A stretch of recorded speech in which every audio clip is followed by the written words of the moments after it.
Hello, কেমন আছো সবাই? আশা করি প্রত্যেকে খুব ভালো আছো। আজকে আমরা যারা রান্নাঘরে কাজ করি, রান্নাঘরের কিছু ইউজফুল টিপস নিয়ে আমি তোমাদের সামনে হাজির হয়েছি। 3টে এমন টিপস দেব, আশা করি প্রত্যেকেরই লাভজনক হবে। তো ফার্স্ট যেটা টিপস হয়, দেখো অনেকেই হচ্ছে বাচ্চারা স্কুলে যায়, সকাল সকাল স্কুলে যেতে হয়। এছাড়া হাজবেন্ডরা যায়, আবার অনেকে আছো যারা নিজেরাও যাও।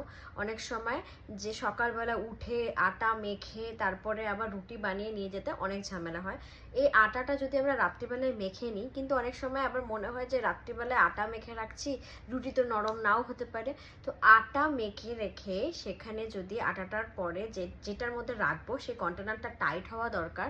আর তার মধ্যে যদি আমরা 3-4 ড্রপ তেল দিয়ে রাখি, সাদা তেল ড্রপ করে, আর ওটা হচ্ছে একটু স্ম্যাশ করে রেখে দিতে পারি, তাহলে কিন্তু যে আমাদের আটাটা মাখা থাকে রাত্রের, সেটা যদি সকালবেলা সেই আটার রুটিটা কিন্তু কোনোদিনও শক্ত হবে না, নরম থাকবে।